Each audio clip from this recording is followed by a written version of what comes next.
Dirk, thank you for calling. You're on with Jesse and me. Hey, what's going on? This is Dirk. It's nice to talk to you.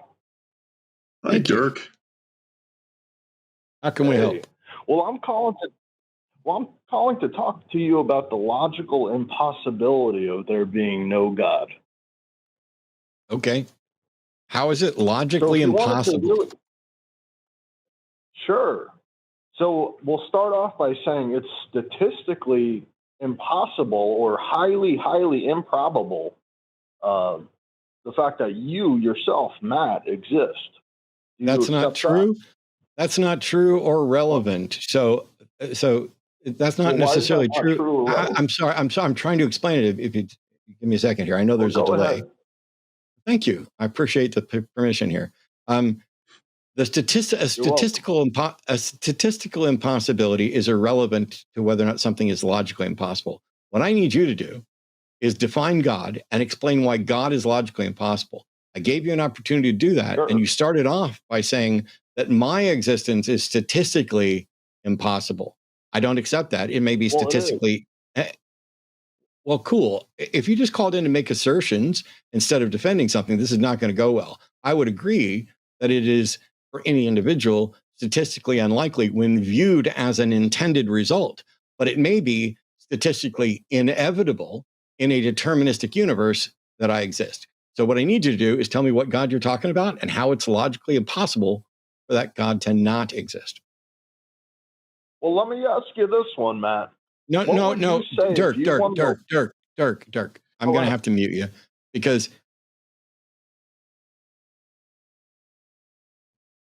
I no longer believe you're serious.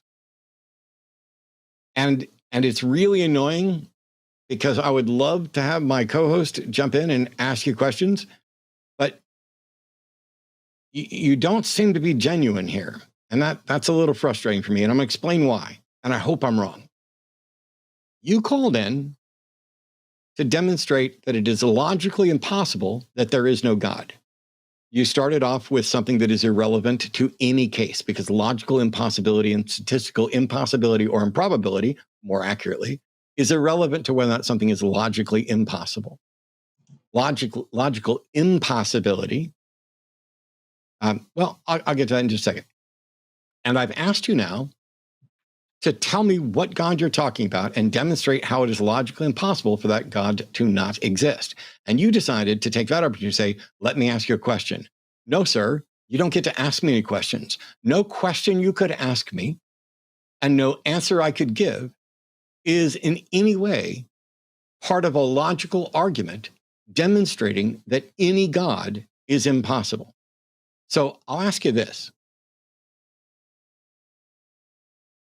Is a logical impossibility an analytic or synthetic claim?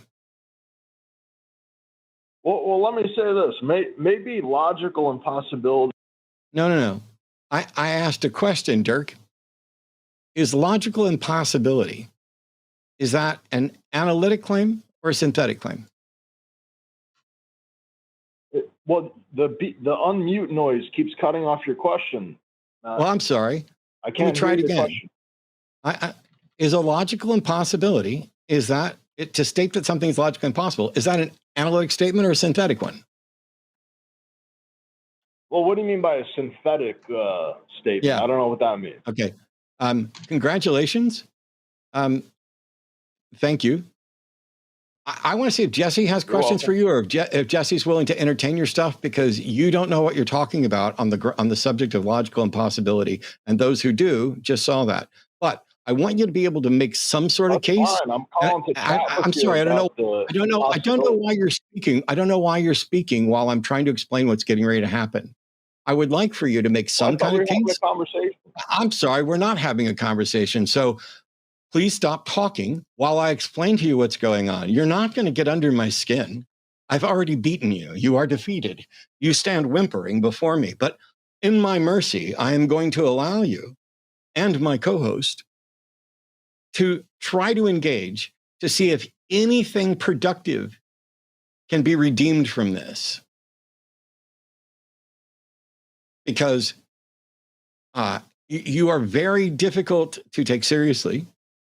and you're not going to get under my skin. So I'm going to stop for a minute, take a breath. I'll interrupt as needed. Jesse, on the subject of him saying that God is logically impossible, would you like to continue and ask him a question and interact with him? I have a handful of questions, if that's all right. I would love it, of course, if you would interject. You are a giant in the field. I know I told you I wouldn't gush about you, but I'm happy to be here. And I just respect your input quite a bit. I appreciate that. I'm just probably going to listen and like play chess or something. But okay, let's get Dirk back in here. I know there was a beep that I didn't say anything substantive during the beep. Dirk, welcome back to the show. You're on with Jesse, who has questions for you, and maybe he'll take questions from you. Hi, Dirk. How you doing, bud? See what you got. I'm doing absolutely fantastic. How are you doing? I'm doing great. I'm here on the show, and I really love the people that watch the line, and I really appreciate you taking the time to call in. Matt had a good question for you, and I'd love to circle back to that eventually, where he asked you what God you particularly believe in. I'm going to go ahead and wager that it's probably the Judeo-Christian Abrahamic God. Am I pretty close to the ballpark there? Well, let me say this, sir. You couldn't be farther from the truth. Okay, fantastic. Correct. Let me say. So it's Satan? So what? Sorry. Well, not Satan. I don't necessarily believe there is a Satan. I would consider myself a deist. It was a joke, Dirk. I'm sorry you missed that. Oh, I forgive you. It's all right. I didn't ask for your forgiveness. I could give a fuck about your forgiveness. Let's be clear. Well, you said you're sorry. I said I forgive you. What's the big deal? Continue. So you're a deist. It's not necessarily the Judeo-Christian God. So that's good to know, and that kind of helps frame the rest of this conversation a little bit. My primary question is, how did you arrive at the conclusion that a creator, some sort of deity, is inevitable, is required for the creation of the universe? Yeah. Well, thanks for asking that, Jesse. That's actually why I'm calling in. I kept getting interrupted during my rationale. Guess what's going to happen right now, Dirk? You get to stay on the show, provided you make no more references or false accusations about how eager you are to actually engage and you got interrupted. When it's clear you're not fooling anybody. Everybody in chat watching this knows that you're full of shit and knows that you're a troll. And they also know that you are unwilling and perhaps incapable of engaging honestly. I don't know if you're waiting to type something into ChatGPT, if you went off to do a search on analytic and synthetic distinctions or whatever else. But I backed off of this so that you could engage with Jesse and ask his questions. I would really like it. As a matter of fact, I'm going to, in the tradition of Representative Higgins, you are expected to engage with my co-host honestly, without whining like a little baby about being interrupted for being dishonest before. So when I unmute you, I want to make this very clear. I'm not going to unmute you. I don't need to hear a beep. When I unmute you, it would be very bad if you reference me, the start of this conversation, or anything else. Take this as a start over, do over flag. I am giving you the only chance you're going to get to put the past behind you, to let it go and come back and make your case for your God. I'm not even going to ask you if you understand. I'm going to unmute you. And I swear to whatever God you believe in, if you violate the expectation I just put forward, I will hang up on you and move on to somebody that's serious. I hope that's clear. When I take you off, just start talking to Jesse and answering the question. Anything else? I got other callers. Here we go. Place your bets. Well, thank you for that, Matt. That was absolutely clear. I just wanted to say that my rationale for believing this has to do with the impossibility of highly unlikely events occurring. So that highly unlikely event occurring that I'm referencing that made me realize that there's clearly a God is my very existence. So if you were to think of yourself winning the lottery millions and millions and millions of times in a row, the odds of that occurring is still greater than the odds of you existing.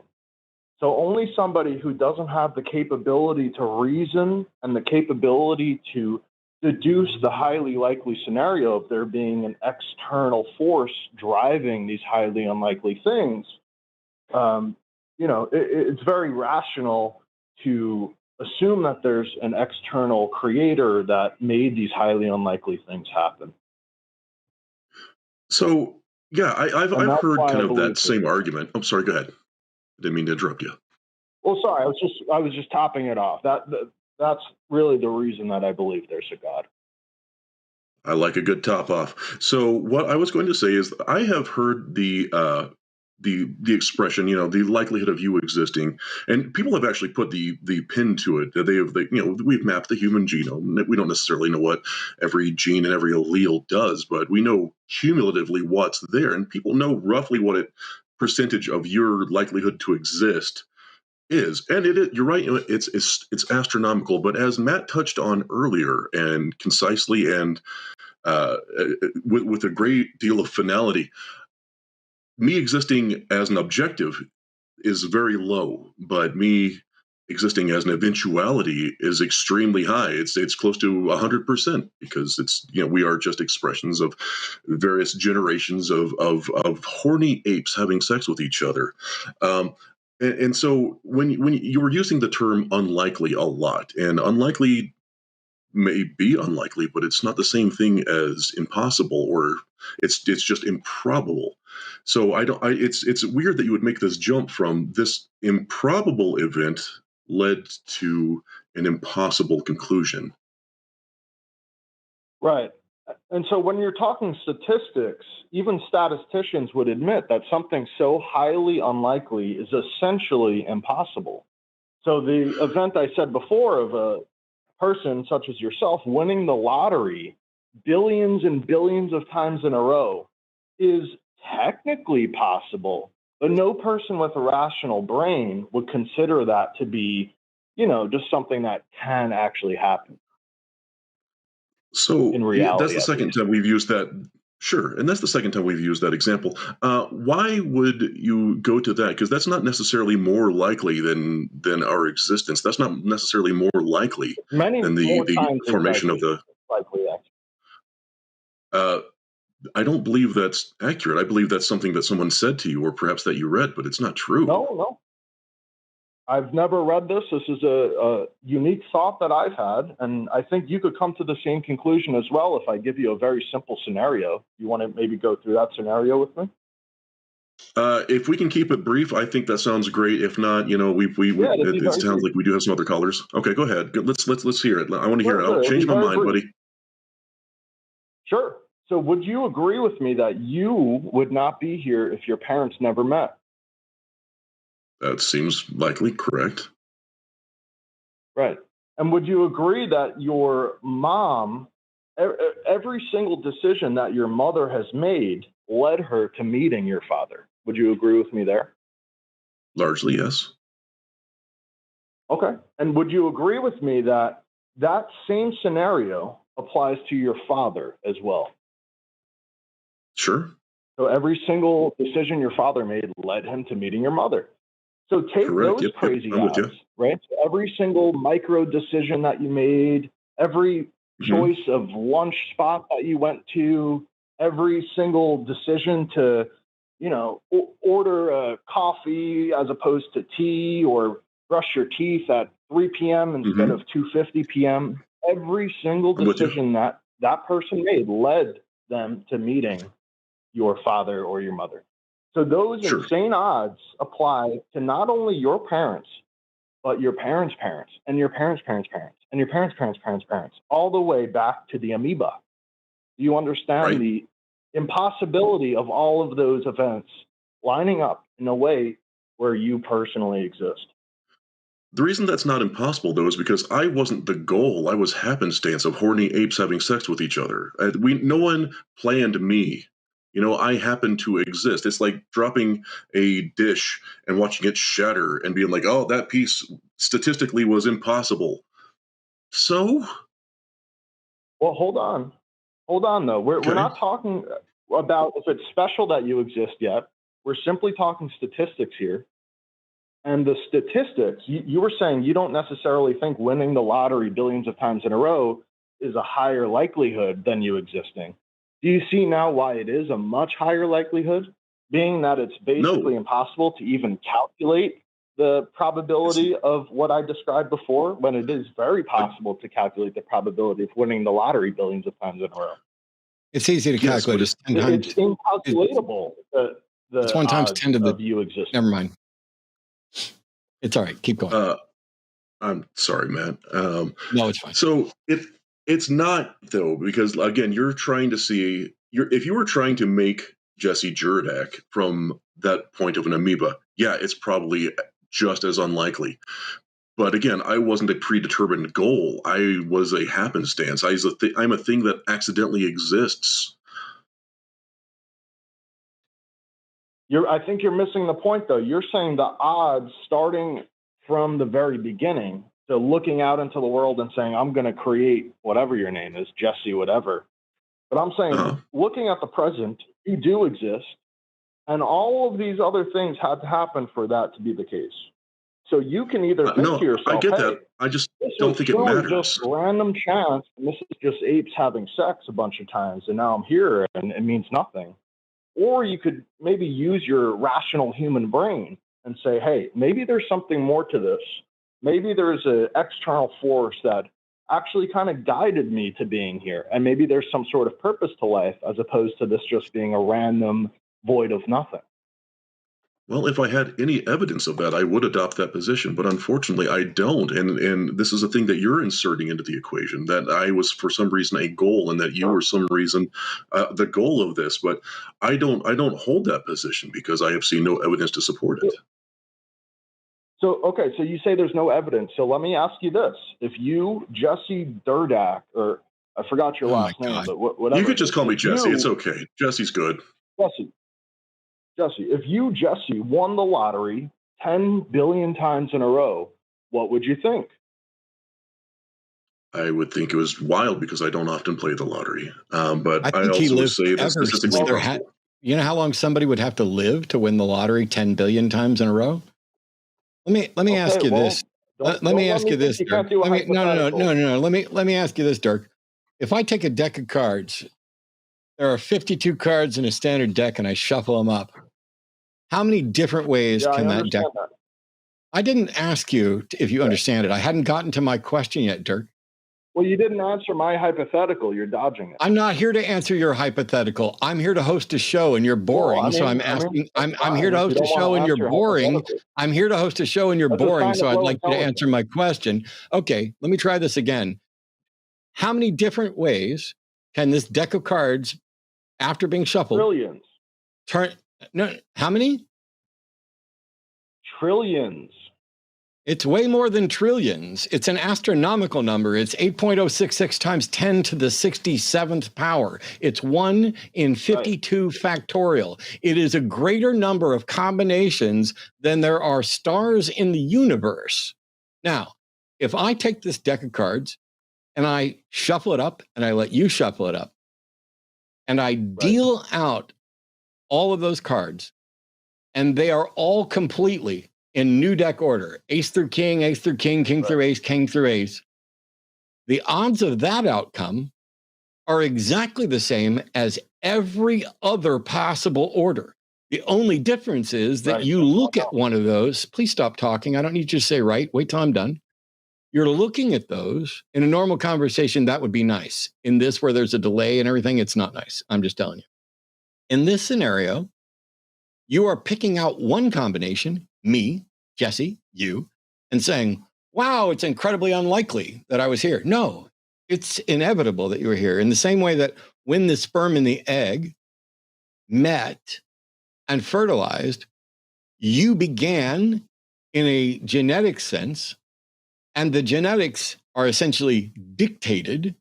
And so nothing, there's no decisions being made, and there's no violation of physics at any time. So all you're doing is saying, wow, I'm really lucky. And I can't personally believe that that didn't happen without a creator choosing to make me. But that is nothing but arrogance and ignorance, because instead of us being the intended outcome of the universe, you are ignoring the possibility that we are inevitable, or we are what the universe produced, and that we then look at ourselves and arrogantly presume that we were intended. Can you think of a point from the beginning of the cosmos to your birth where the laws of physics were suspended in order to intentionally produce you? So I understand what you're saying, Matt, and I understand that if I understand that all of the card orderings have the same odds, right? I do understand that, and I know what you're hinting at. Here we go, Dirk. I'm going to mute you. I didn't ask you if you understood the other stuff. I asked a very specific question. This is your test. I'm going to unmute you. Tell me what question I asked you. Sure. I mean, you asked me if there was any point prior to me being born, if the laws of physics didn't apply or something like that. Or something like that. What I said was, are you aware of any point from the beginning of the universe until your birth where the laws of physics were suspended or violated to intentionally produce you? That's what I just said. No, it's not what you just said. Yes, it is. No, it's genuinely not. You skipped the entire point of the question. Not just that you would have to show that the laws of physics were suspended, but they were specifically suspended to produce you. You left that part out. That's the substantive part here, right. Because you're claiming that you are so unlikely that you can determine that you are the special intended creation of a God. Demonstrate it. Well, I did demonstrate it with that scenario that I outlined prior. No, you did. No, you absolutely did not. You did not at any point in this entire conversation. No, you didn't, liar. At no point in this conversation. Well, we talked about the impossibility. No, at no point. Okay, you don't get to speak again. At no point in this conversation did you offer up any justification at all for how you, as one possible shuffling of the deck of cards, were the intended result of anything. That's what you have to do to claim this is unlikely. Because every version of that deck of cards shuffled, which you said you understood, but I don't believe you, or you're just not able to follow it through. Every version of that shuffled deck of cards is equally possible. And it is only in the personal significance of saying, I like this order of the cards, that you can do anything about. And so what the question was, can you show where at some point, instead of honestly randomly shuffling, the dealer cheated to deal you? That's the question. Because if you can't do that, which you have not done, your argument about how unlikely you are is null and void, because you are just as likely as everything else, and not just every other life, everything else. The way you want to look at statistics in this backwards thing is, ooh, how many things had to go right to get here? That's the wrong way to look at this. That only matters if here is a goal, because the universe is dynamic and it is operating under largely deterministic properties.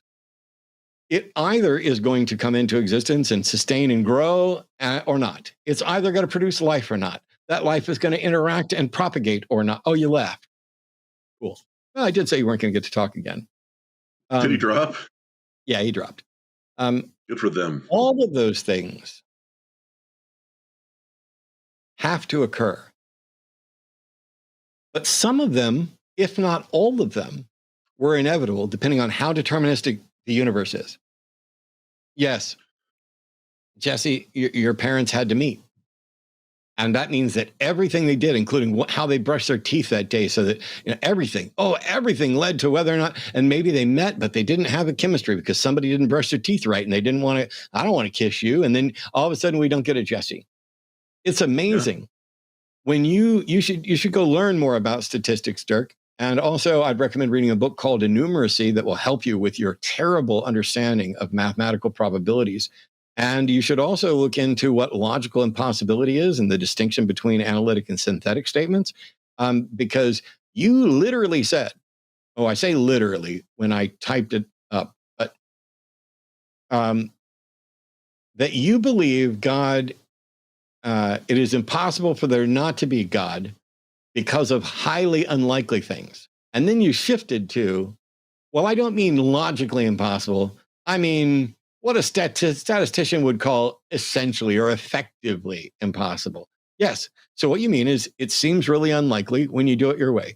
But if you start with a universe governed by physics and let it run, it may be that you are absolutely inevitable. Your entire argument of the impossibility of the highly unlikely is like the people who grate at my last nerve by saying things like very unique. Something's either unique or it's not. It can't be very unique, kind of unique, really unique. Something's either impossible or it's not. It can't be kind of impossible, effectively impossible. All of those things are saying it's not impossible, but we're going to act like it is. And it's like saying it's not really unique, but it's kind of unique. It's called equivocation. It's called poisoning the well. You are using a particular word to give an impression that does not accurately model what we're talking about. I'm sorry you ran off because I was going to at least let Jesse talk to you some more. I mean, I wasn't going to let you talk. That was a dry well of conversation after you articulated it perfectly, and then I stumbled my way through it adequately. It seemed like he was immune to logic. No, it was fun. It's one of those things where I've done this so long where often I cut to the chase too quickly for the caller or for other people to do it. And it's not because I'm tired. It's just because, here's the problem. Here's the problem. And I forget that, and there's a bunch of different ways for people to kind of roundabout get there. And this is why I love having you on and other people on, because you guys are going to think of questions that I'm not going to think of. And maybe with callers that are, more equipped for a conversation, I guess, than Dirk was. Maybe that's going to be more effective than just, nope, here's your fallacy. Shut you down. Hey, if you liked this video, why don't you click that like button? And if you didn't That's like what it, you would say. subscribe. Okay. You didn't even give me a chance. There was such a long pause. What are you on speed or something? I barely had a chance. Let's try again. Hey, I hope you liked. Hey there. I hope you liked that clip. Hey, I hope you liked that clipper just now, the one that you just watched with your eyes. If you did like it, why don't you click that like button? And if you didn't like it, tell Jimmy to go fuck himself. Hey, I hope you liked that clip right now. If you did like it, why don't you hit that like button? And if you didn't like it, go ahead and subscribe anyway.